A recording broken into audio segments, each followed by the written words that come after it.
कभी आपके पास भी आई होगी और कभी आपने भी भेजी होगी, लेकिन चिट्ठी भेजने के बाद इंतजार भी रहता है कि सामने वाला जवाब भी भेजे। लेकिन अगर जवाब ना आए तो बुरा भी लगता है। अब देश की राजनीति में 12 विपक्षी दलों के नेताओं ने प्रधानमंत्री नरेंद्र मोदी को बुधवार को एक चिट्ठी भेजी है और इस चिट्ठी में नेताओं ने प्रधानमंत्री को कोरोना से जुड़े 9 सुझाव दिए हैं। साथ ही केंद्र सरकार पर विपक्षी दलों के सुझावों को नजरअंदाज करने का आरोप भी लगाया गया है। इस चिट्ठी में कांग्रेस से सोनिया गांधी, जेडीएस से पूर्व पीएम एचडी देवगौड़ा, एनसीपी से शरद पवार, शिवसेना से उद्धव ठाकरे, तृणमूल कांग्रेस से ममता बनर्जी, द्रमुक से एमके स्टालिन, झारखंड मुक्ति मोर्चा से हेमंत सोरेन, नेशनल कॉन्फ्रेंस से फारूक अब्दुल्ला, समाजवादी पार्टी से अखिलेश यादव, राष्ट्रीय जनता दल से तेजस्वी यादव, भारतीय कम्युनिस्ट पार्टी से डी राजा और माकपा से सीताराम येचुरी के नाम हैं। चिट्ठी में लिखा है, डियर प्राइम मिनिस्टर, कोरोना की वजह से हमारा देश अप्रत्याशित मानव त्रासदी से जूझ रहा है।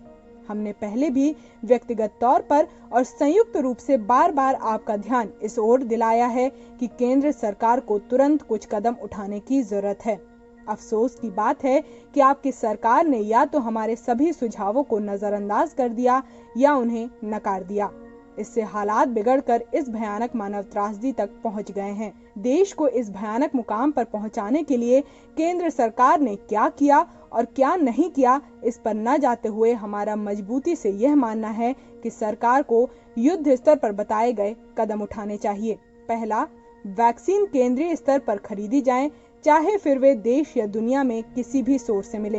दूसरा, देश भर में तुरंत फ्री वैक्सीनेशन कैंपेन शुरू किया जाए। तीसरा, देश में वैक्सीन प्रोडक्शन बढ़ाने के लिए लाइसेंसिंग के जरूरी कदम उठाए जाएं। चौथा, बजट में दिए गए 35,000 करोड़ रुपए वैक्सीन पर खर्च किए जाएं। पांचवा, सेंट्रल विस्टा कंस्ट्रक्शन को तुरंत रोका जाए, इस पर खर्च होने वाली रकम ऑक्सीजन और टीके खरीदने में इस्तेमाल किए जाएं। छठवां, पीएम केयर्स के बेहिसाबी प्राइवेट ट्रस्ट फंड में जमा सारा पैसा ज्यादा टीके, ऑक्सीजन और मेडिकल उपकरण खरीदने के लिए जारी किया जाए। सातवां, बेरोजगारों को हर महीने 6,000 रुपए दिए जाएं।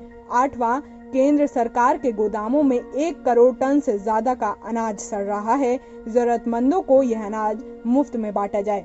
नौवां, हमारे लाखों अन्नदाता महामारी का शिकार हो रहे हैं, उनकी हिफाजत के लिए कृषि कानूनों को रद्द किया जाए ताकि वे देश की जनता का पेट भरने के लिए अनाज उगा सके। आपके दफ्तर या आपकी सरकार की तरफ से ऐसा कोई चलन तो नहीं रहा है, फिर भी हम देश हित और जनता के हित में हमारे सुझावों पर आपसे जवाब की उम्मीद रखते हैं।